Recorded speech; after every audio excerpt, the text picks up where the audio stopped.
Now verse 2 in the NIV, it says, do not conform to the pattern of this world. That's a bit interesting, isn't it?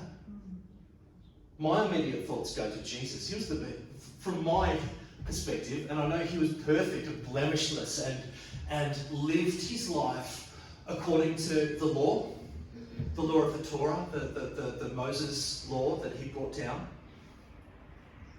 But he also lived in the new covenant.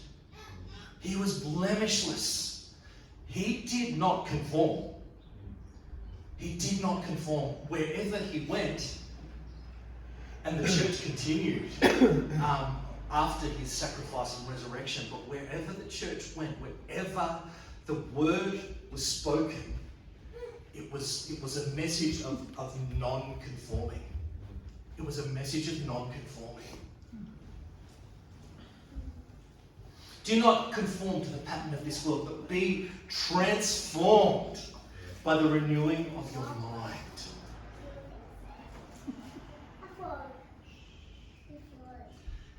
Now, I mentioned that I did a degree in biomedical science. I've also been to Bible school, and forgive me, Elijah and Vicky, if you've majored in Greek. But this word here, metamorphosis, is my best Greek pronunciation for the term metamorphosis. All right, I'm gonna plug into God's creation here for a few moments, just to make a point here. So, metamorphosis, or the Greek word metamorphosis, means transformation, to change, modification,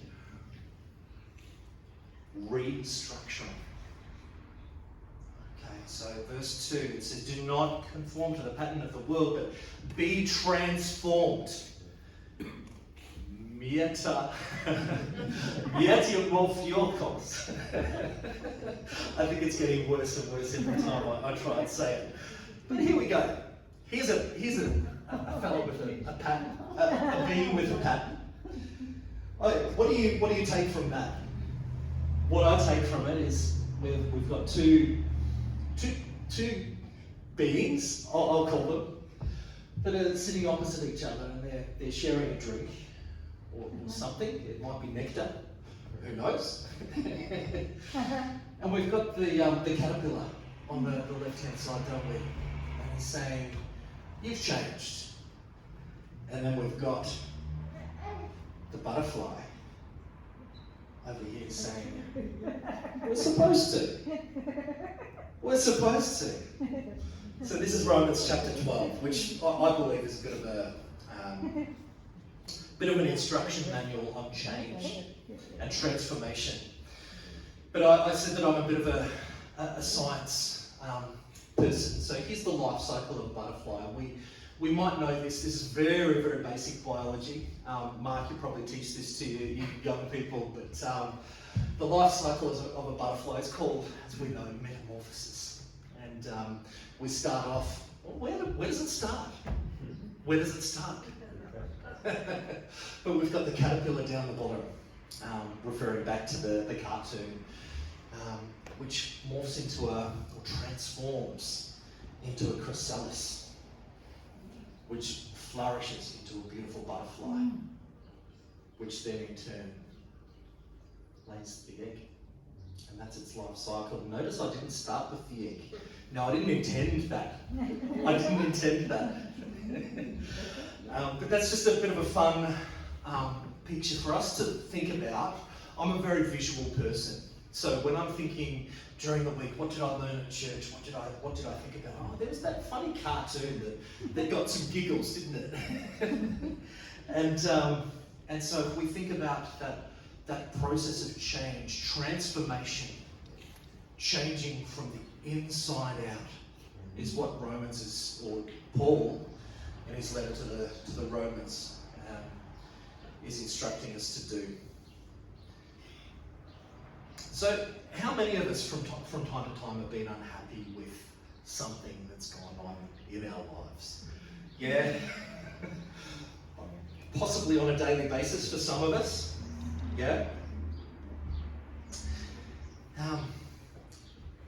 I believe Romans 12 is telling us what God wants us to become. And he wants us to become the best versions of ourselves. We don't get there by doing the same things. Yeah? Hebrews 13 and verse 8 says Jesus Christ is the same yesterday, today, and forever. He doesn't change. He hasn't changed since the dawn of time. But we must transform, we must change, we must embrace it and adapt to what he's wanting and what he's wanting to bring out in us and transform from the inside out. Embracing what God does for you is the best thing we can do for him. Now, one of the quickest transformations I can recall in the Bible, or one of the quick transformations, is the thief that comes to Jesus on the cross. Do you remember this story? There's three crosses that were there on the day of Jesus' crucifixion. Jesus was in the middle, and then there was two crucifixions, one on either side of him. And one of the people being crucified was scorning him and mocking him, as others were in the audience that were viewing this public spectacle. While the one on the other side said, Jesus, remember me. Do you remember this? Do you remember this story? That's all he said. And what was Jesus' reply? He said, today you will feast with me in my Father's house. Now that's a quick transformation, isn't it? We don't know a lot about that individual. We don't know his backstory. We were told that he was a thief. Obviously he had done something against the law to be in the predicament that he was in. But he transformed. He recognized that Jesus was the Messiah. And he recognized the need for the Messiah in his life, and he was transformed.